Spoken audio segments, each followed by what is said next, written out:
Okay, so it seems like the second phase of version 2.6 has actually been a massive success for Wuthering Waves, and well, a lot of people are celebrating the fact that Yuno has actually been a very, very high-selling character, and I think, honestly, that is great. I mean, Yuno is a great character. I mean, we looked at her trailer, she looks absolutely amazing, and obviously the other day we actually covered the fact that, you know, Wuthering Waves had actually been boosted to the top of the App Store in revenue, beating out a lot of really major companies, for example, like ChatGPT and some other kind of apps as well, which are commonly used. Now, obviously, a lot of people are very, very excited about that, and yeah, I mean, it's just a kind of, it just proves how popular Wuthering Waves has gotten, and how, you know, much more they can grow in the future, especially with good character design, because obviously a lot of people have been talking about the fact that the Yuno banner has actually been performing better than Augusta. Now, obviously, you know, it was a little bit of a telltale sign of them going to the top of the charts, but we never actually had any number on exactly, you know, how high it has gotten. But it seems like we have a number on the Japanese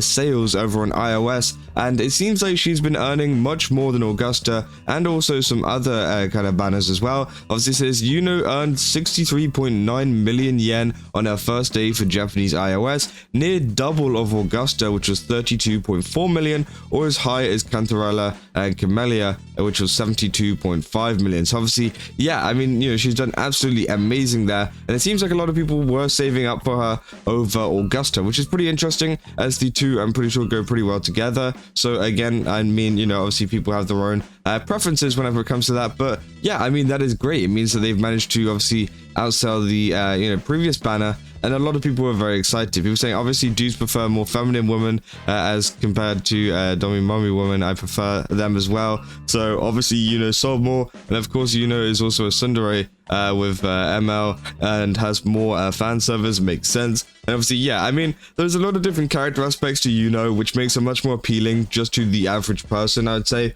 I feel like she definitely does have a lot more appeal in terms of fan service and stuff, which, again, probably proves why, you know, she is such a kind of sought-after character, mainly because of the reason of a lot of her animations, a lot of her kind of personality and things. People just like it, you know. I think she's a good character in general. Obviously, as well, this comes from this page, which is a Japanese kind of like revenue kind of thing. Well, at least this page is. I don't know about the rest of the site, but obviously, yeah, they talk about the revenue here, and this is where a lot of the data gets brought up. And obviously, yeah, as you can see here, it says 1.03 G.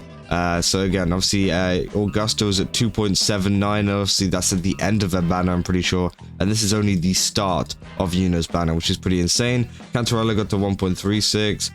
You know, 3.0. Again, I'm not exactly sure what a lot of these numbers mean, but again, they were very, very popular. Obviously, you know, cartethyia getting to 8.5, which is pretty insane. So obviously, yeah, a lot of people are very excited about that.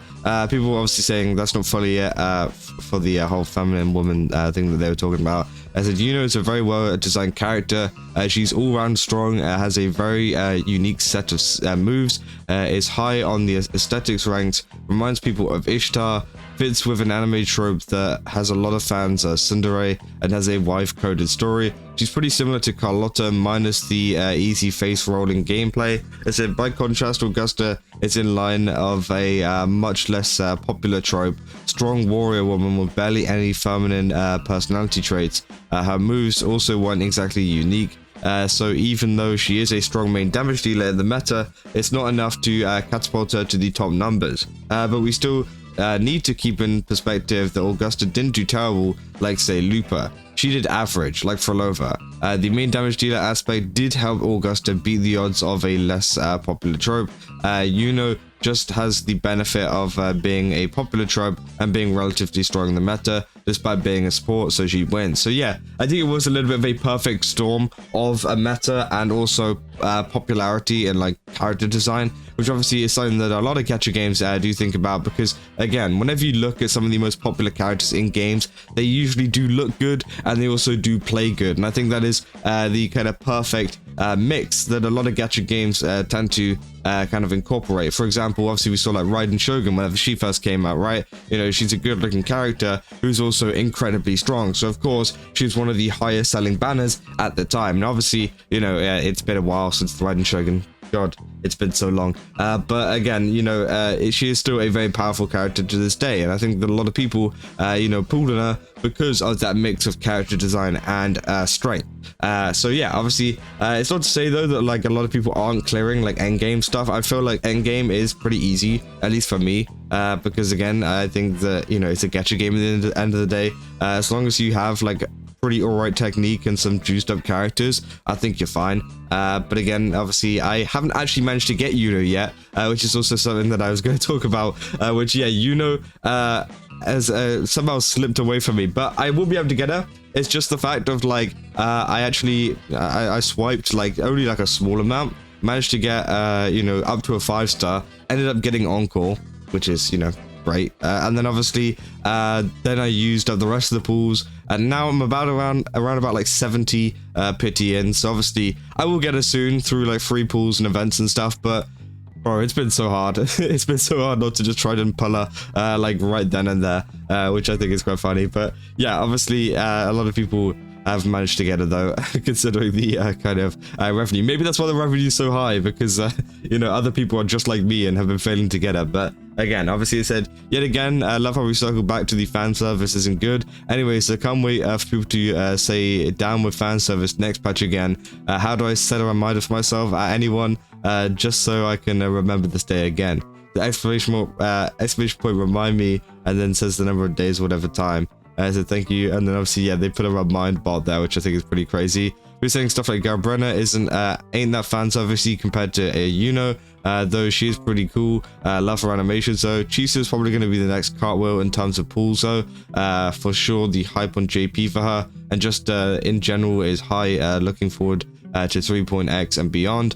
So yeah, obviously a lot of people have been very excited for a lot of the characters coming up as well, as we got Chisa, as we got Galbrenna, and even more other characters coming to the game. And as I said, you know, fan service is, I think, a very important factor in terms of what sells a character. You know, I think that a lot of people tend to be very against fan service, which I can understand. Like, for some people, it's not that kind of thing, right? And that's why some people stay away from games like Nikkei and Asia Lane and things like that, because again, they are full of fan service and stuff like that, which again, some people like, some people don't like. Obviously, I'm on the side of like, I like it, I think it's good. And obviously, it does clearly sell a character. I think you can not like fan service, but also at the same time, I think you know, you'd be kind of like blind in saying that it doesn't help with sales. I think it definitely does help with sales. Now, obviously, yes, you could have a busted character that just looks good and doesn't need fan service, which could also do as well. But I think for like a kind of like lazy, easy way to guarantee a good banner,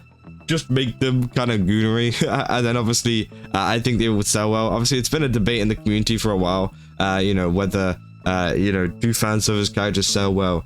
Should Wuthering Waves stop doing it and stuff like that? And obviously, I don't think they should. I think they should carry on, because again, clearly it does sell extremely well, as we can see with Yuno here, and obviously it does, you know, kind of bring a little bit of elevation to some of the characters, which I think is great. And obviously a lot of people do, you know, like it. As much as you hear a lot of people online saying like, it sucks, we need to get rid of it. At the end of the day, I honestly think that, you know, it does provide a benefit to the game and provides, you know, a lot more pools and a lot more revenue coming in, which in turn makes the entire game better. And I think that at the end, if you're really, you know, worrying about fan service on a character, then maybe you should be playing gacha games, because a lot of gacha games do have fan service. Not all of them, but a lot of them. So again, obviously, I think some people might be a little bit lost there. But yeah, that's about all I got for this video. If you guys did enjoy it, then don't forget to like and subscribe. Again, very interesting. Obviously, Yuno is now earning more than Augusta, and also almost as much as the Cantarella banner, which I think is very insane. So again, obviously, we have to see how that kind of moves forwards, and how some of the future banners do compared to Yuno, and if they do any better. But I thought it was very interesting. I just wanted to share it with you guys. And yeah, if you guys did enjoy this video, as I said, don't forget to like and subscribe. Go to GameSubs, use my code CASO, get 10% off again. They got a ton of really cool stuff over there. I definitely recommend checking it out. And yeah, I'll see you guys in the next one. So